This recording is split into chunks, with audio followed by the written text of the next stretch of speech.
Chapter 2. The Child of Sadness. In sadness came I hither, in sadness did I bring forth, and in sadness has your first feast day gone.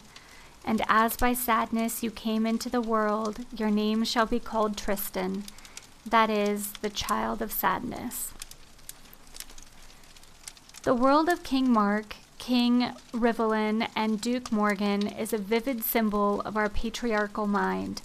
None of us is fully aware of how much he or she is dominated by patriarchal prejudices. None of us is fully awake to how much the masculine pursuit of power, production, prestige, and accomplishment impoverishes us and drives the feminine values out of our lives. Like Tristan, we are the children of sadness. Western people are children of inner poverty, though outwardly we have everything. Probably no other people in history have been so lonely, so alienated, so confused over values, so neurotic. We have dominated our environment with sledgehammer force and electronic precision.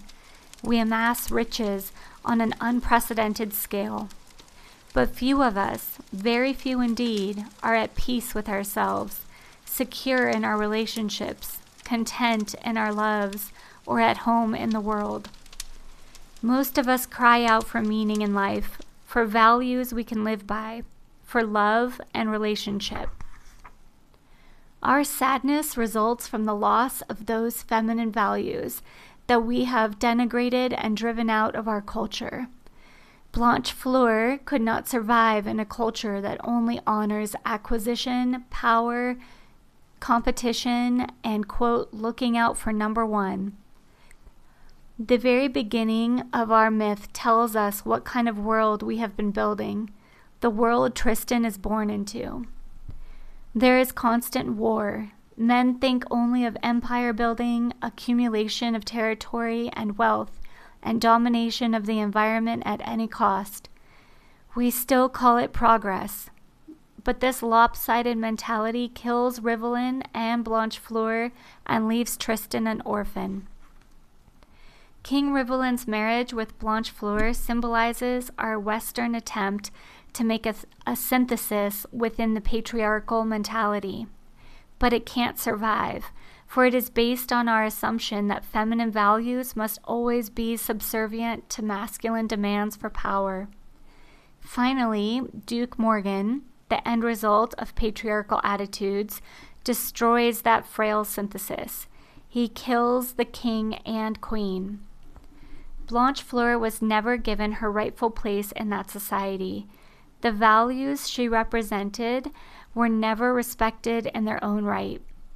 Though Mark loves his sister, he trades her off to Rivelin for help in defending his territory, to seal their alliance. She is a piece of property.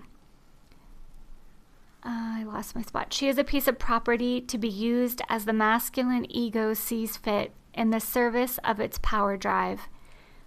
If we are awake, we see this in our own society.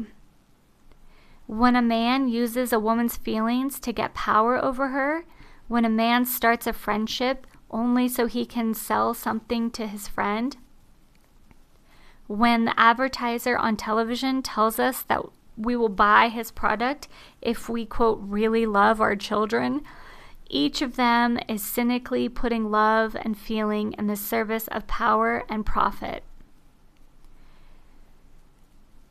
As a society, we keep trading Blanche Fleur away. Duke Morgan represents the ultimate extreme, the final degradation of the patriarchal mentality. When King Rivelin's back is turned, he attacks. He lies in wait and murders. He builds nothing positive. He only plunders. Duke Morgan symbolizes the masculine half of the psyche that has lost all contact with the inner feminine. He is a power drive gone mad without the balancing force of love, feeling, and human values. He seeks only power. He destroys all that is human and tender. He is reduced to brutality. In our own time, we do not have to look far to find Duke Morgan. We find him running governments, corporations, and even households. If we look honestly, we find traces of him within our own selves, for he is universal. When we denigrate the inner feminine and lose touch with her values, we become like Duke Morgan. We spend our days thinking only of how to get ahead, how to win, how to find a better position in business and society, how to make our families and friends do exactly what we want them to do.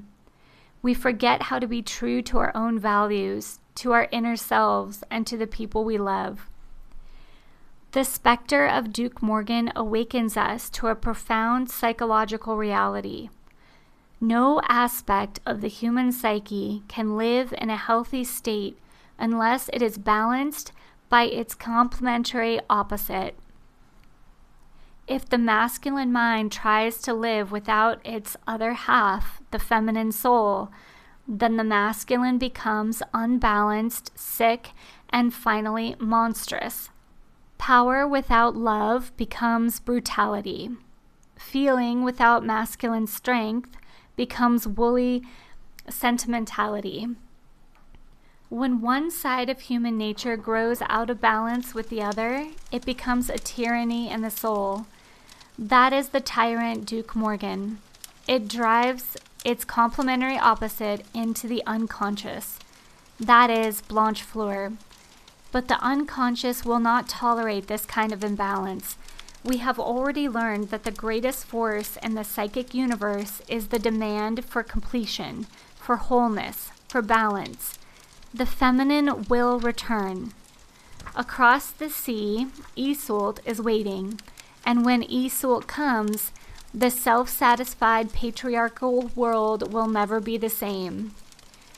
So there is hope for the child of sadness. Tristan is also the child of hope.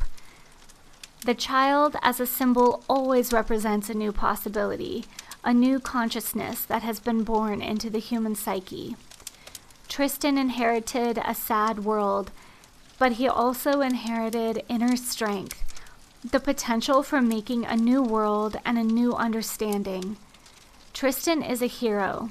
He will go forth and defeat Duke Morgan.